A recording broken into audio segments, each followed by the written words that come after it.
Hello, I'm Ellen Binns coming today from Wheaton, Illinois in the USA. Welcome to Impact, a podcast about how we can each bring about real change in the world and getting practical in making that happen. And hello, I'm Clive Johnson coming today from Brentwood in the UK. A special welcome if you're listening for the first time, and a big thank you to our new subscribers. Each week, we look at one aspect of how we can connect our hearts to offer healing for others with our collective intention, prayers, and meditation, and go behind the headlines of a critical happening in our world that needs our attention right now. In today's episode, we take one of these regular deep dives to more fully understand and tune in with something many of us may know only a little about. And I can guarantee, I think today it's something I think few of us know a little about. We will try. We'll try. And as we record, it's September 3rd, 2025. This week, as we sometimes do, we get theoretical, looking into a seemingly strange idea that might have something to say about why intention has impact. And this is the idea that we may live in a parallel universe or even a multiverse. We'll explain the difference between those two in just a short while. Now, we were drawn to dip into this topic after coming across an article in a recent edition of Scientific American that suggests such an idea isn't just for the wild imaginations of sci-fi writers and their fans or the birds. In this article, science journalist Sarah Scholes interviewed physicist Paul Halpern of St. Joseph University in Philadelphia about his recent book, The Allure of the Multiverse, Extra Dimensions, Other Worlds, and Parallel Universes. And the book explores the idea that our universe might live within a sea of other universes, or indeed a multiverse. Now, the multiverse concept is featuring in a number of areas of study for physicists.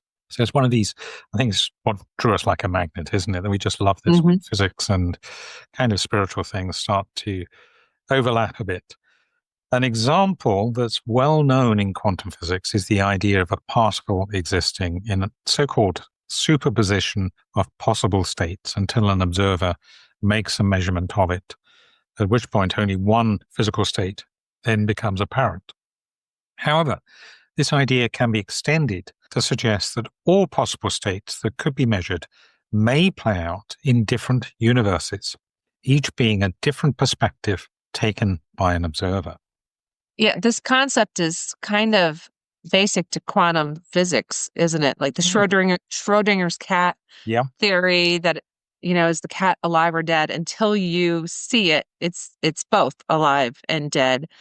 And when they talk about superposition of possible states, they're talking about either a particle or a wave. That the particle can either be a wave or an actual material. And what I love about all this is that even the quantum physicists don't understand everything, as we probably won't either after we finish this.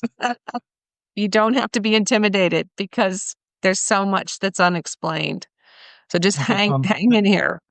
I think it's unlikely we're going to be able to call ourselves experts anytime soon. Right. So what actually are multiverses and parallel universes, at least according to sci-fi writers? Science fiction writers describe multiverses and parallel universes as collections of alternative realities that coexist alongside our own, each with different histories, laws, or possibilities. They typically imagine a multiverse as the set of all possible universes, where each universe may have different physical laws, timelines, and even fundamental properties. Sci-fi multiverses often let characters travel between worlds, experiences, alternative fates, or encounter different versions of themselves. Similarly, for many sci-fi writers, a parallel universe, also called an alternate universe or dimension, is a hypothetical universe that exists alongside our main reality, and that can sometimes be accessed using special traveling devices or natural phenomena. Often these universes differ slightly. One decision, event, or law may change, creating a different world. For example, the Flash comic famously brought together heroes from two universes, and other stories have involved characters meeting their alternative selves or being able to travel between realities for quests or conflict. The recent Marvel DC movie, The Fantastic Four, is among many that have played on this concept. I actually went to see that movie. It's not my usual sort of genre, I have to say. Oh, I love it. But Love them all. it was fun. It was fun. If Yeah. you know, kind of what you're going to get, really. Yeah. Yeah.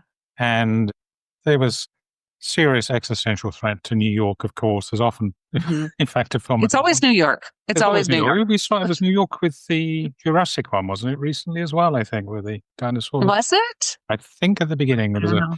brontosaurus or something trying to take a munch out of the bridge over the what's it called? Probably. Brooklyn Bridge, something like that. Yeah, so that was a fun film. But sci-fi writers generally distinguish multiverses from parallel universes by the scope, structure, and degree of difference between worlds. The multiverse is viewed as the total collection of all possible universes, whereas parallel universes are usually described as neighboring realities that coexist with ours and typically deviate in limited and specific ways, having alternative histories, minor physical differences, or being mirror versions of familiar worlds. And in this Scientific American interview, Paul Halpin distinguishes between cultural and scientific ideas about the multiverse. Well, I think there's quite an overlap in some ways, pointing to the ideas of how different outcomes may have resulted if someone took different decisions in life, as an example of the former. That's kind of the sliding doors idea, isn't it? That's another film, probably a number of our listeners be familiar with. Butterfly effect. Yeah. Exactly. And further breaking down the physicists' take into what are called the quantum multiverse and the cosmological multiverse regarding the latter. The quantum multiverse argument refers to the theory that we were just talking about, that one of many different possible states of a particle or wave may take, playing out within different universes. And it's actually a concept that isn't new. In fact, it was first proposed by a graduate student, Hugh Everett III, way back in 1957. By contrast, the cosmological multiverse theory says that a rapid expansion in universes is happening all the time, much like is believed to have happened in the very, very early moments of the origin of our own universe, just after the Big Bang. A related idea is that we experience life as we do on our particular planet because the conditions allow for the type of physical lives we have and know. Things like the strength of the electromagnetic interactions, gravity strength, perhaps needing water for life, and so on, making this possible. However, it suggested that other possibilities may exist. Other universes might therefore be capable of supporting different types of life where we would not be able to exist as we are as human beings. And therefore, we probably can't perceive such universes as existing. This idea, or so-called fine-tuning, was first proposed, again quite some time ago, by the physicist Brandon Carter back in the early 1970s. What do physicists say about the possibility that such universes exist? Well, they consider multiverses and parallel universes to be speculative, but scientifically grounded ideas that arise from several modern theories, including quantum mechanics, cosmic inflation, and string theory. Let's take a really quick look at each of these. In quantum mechanics, the many worlds interpretation suggests that every quantum event results in the branching of reality, giving rise to countless non-interacting parallel universes, each representing possible outcomes. Some physicists accept this model because it offers a consistent mathematical explanation for quantum behavior, even if most recognize that these branches can't be empirically accessed or tested. And this kind of blows your mind when you think about every decision has these multiple infinite possibilities. And there's a universe that has taken shape from these alternate decisions. I mean, how many decisions do we each person on the planet make each day? Exactly. exactly. Ugh. When I was reflecting on this a little bit the other day, from the point of view of spiritual learning, if you like, I was just thinking, well, what if I hadn't been protected in that situation? They'd not been, angelic or whatever. Or what if, as a result of what I said or did, there'd been this consequence? And this was just some with, one or two of the things that were coming to mind, some of the bigger things in my life. It's quite mind-boggling to think of how many possible experiences of life Right. could have played out. Yeah. It is mind-boggling. Yeah. It is beyond our scope of Yeah. understanding, I But think. also, it sort of got me back to thinking, well, yeah, I was kind of saved in that situation, as it were, thereby by the grace, as it were. Yeah. Yeah. But in an alternate universe, you might not have been. And also universe. Yeah, exactly. Yeah. So where cosmic inflation is concerned, the theory is that our early universe underwent an exponential expansion, which could produce bubble universes beyond our observable universe. Each bubble could have its own physical laws or constants, supporting the multiverse idea as a theoretically plausible outcome. And finally, advanced models of string theory introduce the possibility of multiple higher dimensional brains, each hosting separate universes. In the brain multiverse, our universe is seen as a membrane or brain floating in a higher dimensional space, with many other brains representing other universes and which may potentially collide to create big bangs. Collision between these brains could even generate new universes in cycles. Hmm. And I have to tell you, that's where my head explodes. Yeah. Exactly. I That's mean, the one that I'm like, what? it's very, very hard to get your head around these, isn't it? If possible.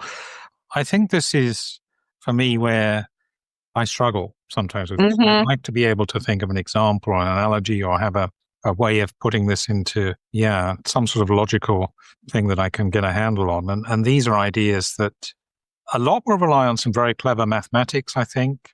That's where a lot of the theories rest.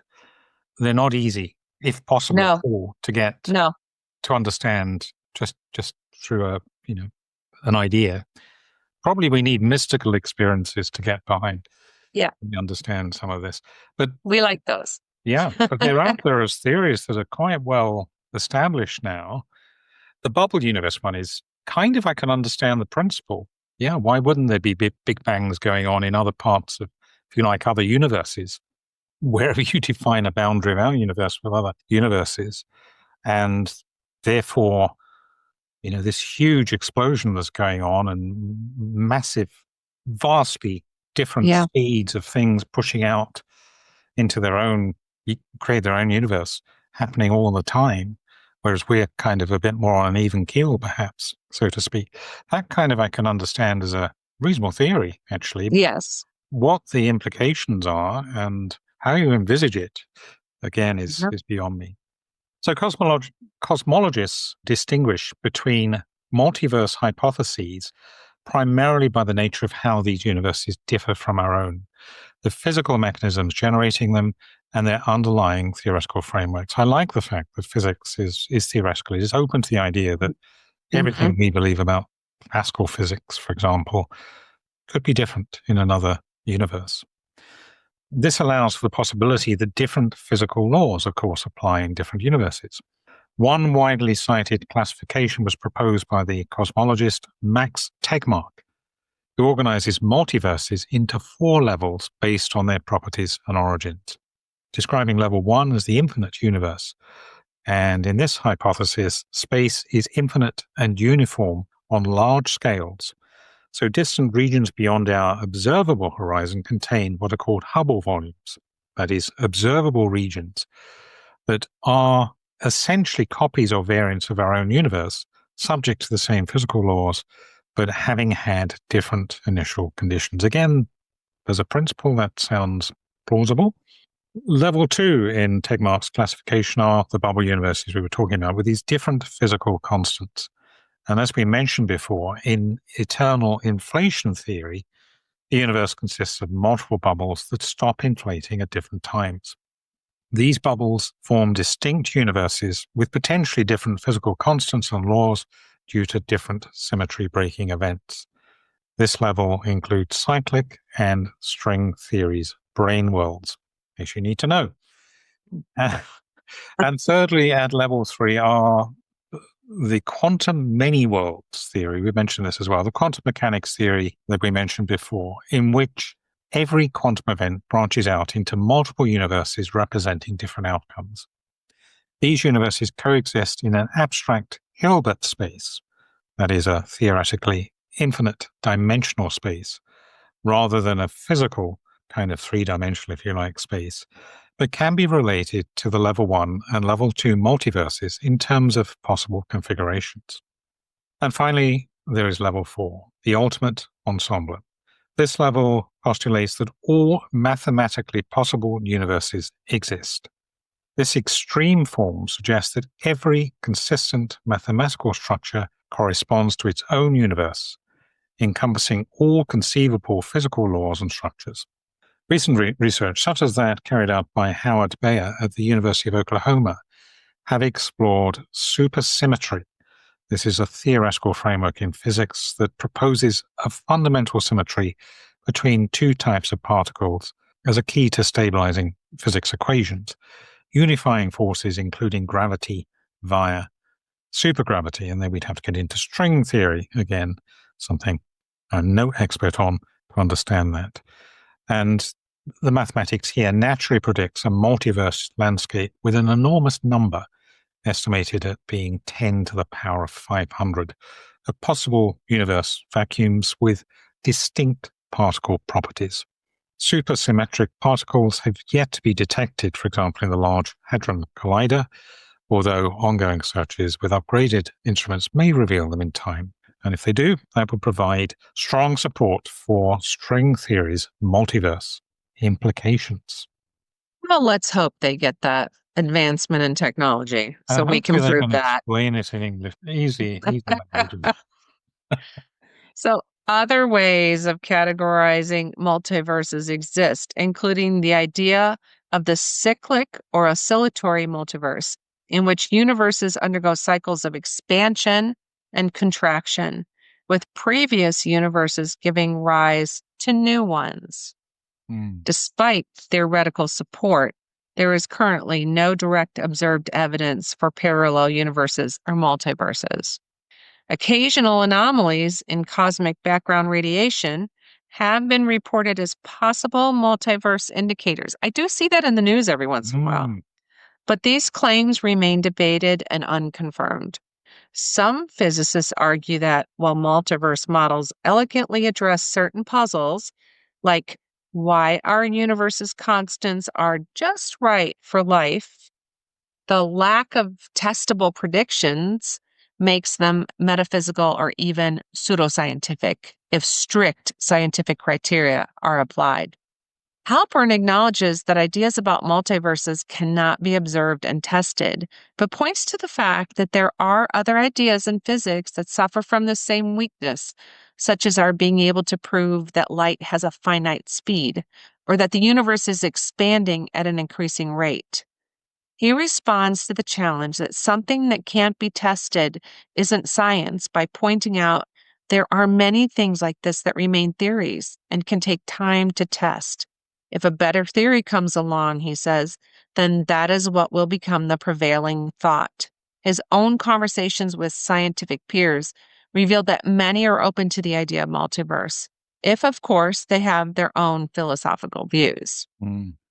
His hope is that people will just appreciate a range of possibilities in theoretical physics, not just the things that seem very strange, but things that seem well accepted, such as the theory of relativity. Yeah. He concludes, it's a mystery why things are the way they are, given all the options. Why shouldn't we be open to the possibility of the multiverse existing any less than we currently may be, say, to accepting Einstein's theory of relativity? It is, after all, still a theory, which one day may be proved wrong. That's what science is Interesting point. about, isn't it? That's what Yeah. science is about. It's theory, and it may stand quite a long test of time, but with increasing knowledge and equipment and so on, we can't necessarily assume light travels at Right. A constant. We don't know. We've not been to the other side of the universe, to my knowledge. Or maybe we all have and are and still are in our multiverse. Who knows? Yeah.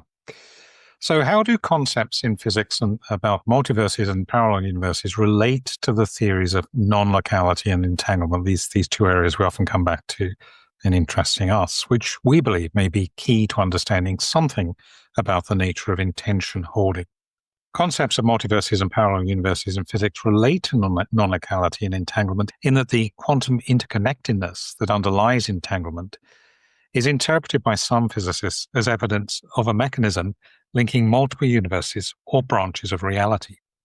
Some theoretical work, such as that by Robles Perez and Gonzalez Diaz, frames the quantum state of a multiverse as an entangled, squeezed state.